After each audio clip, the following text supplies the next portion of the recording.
Tujuan pembelajaran kali ini nantinya kita akan bisa memahami tentang database management system dan komponen utamanya.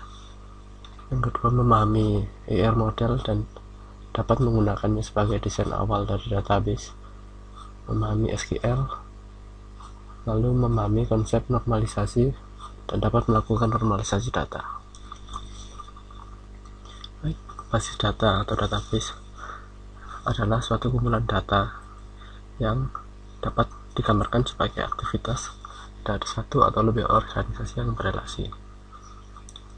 Database Management System atau DBMS yaitu suatu perangkat lunak atau software yang didesain untuk membantu kita dalam hal pemeliharaan dan utilitas kumpulan data atau database dalam jumlah yang sangat besar. ER model biasa digunakan untuk mengembangkan inisial dari desain database.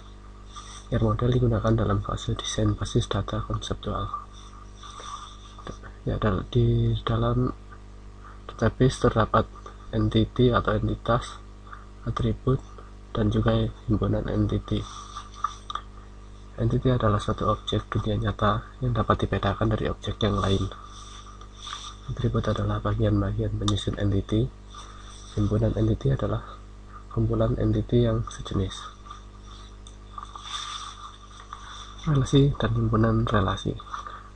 Relasi adalah asosiasi di antara dua atau lebih entity. Himpunan relasi, himpunan dari relasi-relasi yang sejenis. Entity lemah atau weak entity. Entity lemah dapat diidentifikasi secara unik jika terdapat peran kunci utama atau primary key yang berasal dari atau dimiliki oleh entity yang lain. Himpunan entity owner dan entity lemah harus berpartisipasi dalam himpunan relasi one to many atau satu owner banyak entity lemah. Ya, contohnya seperti ini.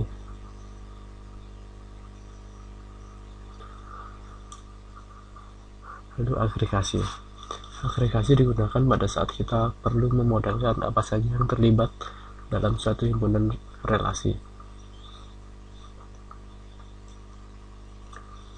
Model relasional. Basis data relasional adalah himpunan relasi. Suatu relasi adalah himpunan kolom atau tuple. Tuple adalah semua baris bersifat distinct atau unik. Relasi ada dua, yaitu instance dan skema. Instance, tabel dengan baris dan kolom. Baris disebut kardinalitas, kolom atau field adalah degree atau arity.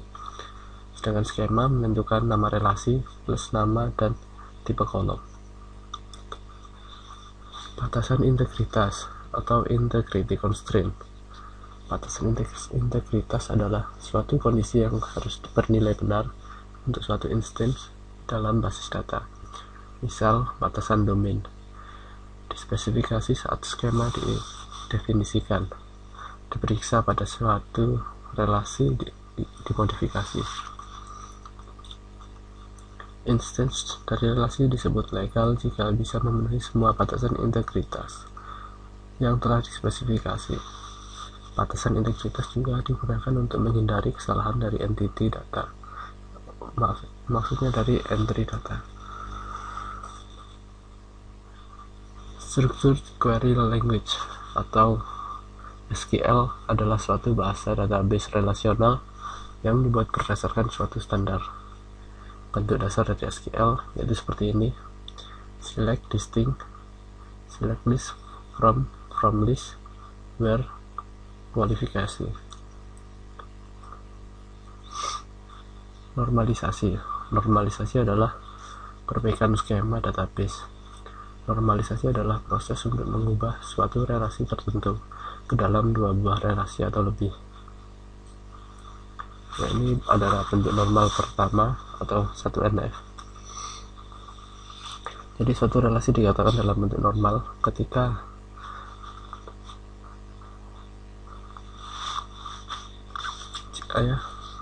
suatu relasi dikatakan dalam bentuk normal pertama jika dan hanya jika setiap atribut bernilai tunggal untuk setiap atribut bernilai tunggal untuk setiap baris.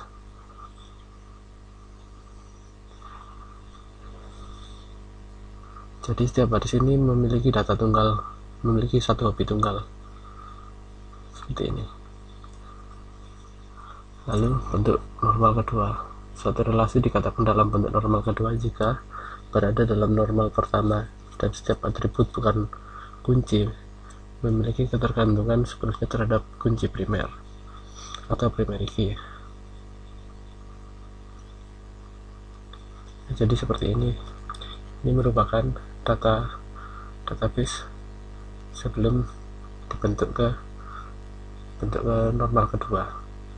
Lalu ini dipecah menjadi dua tabel seperti ini. Ini adalah tabel yang sudah dalam bentuk normal kedua.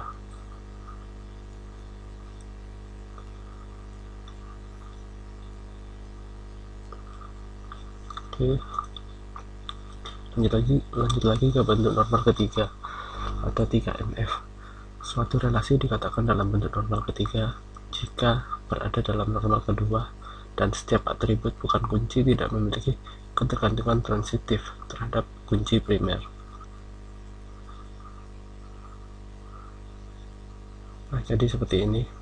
Ini adalah tabel sebelum dibentuk ke normalisasi tahap ketiga.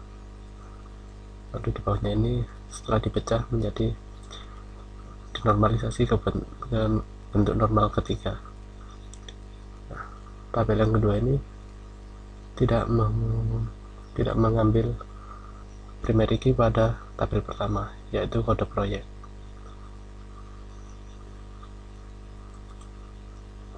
Oke, selesai untuk pertemuan teori pertama. Kita bertemu pada pertemuan teori selanjutnya. Terima kasih.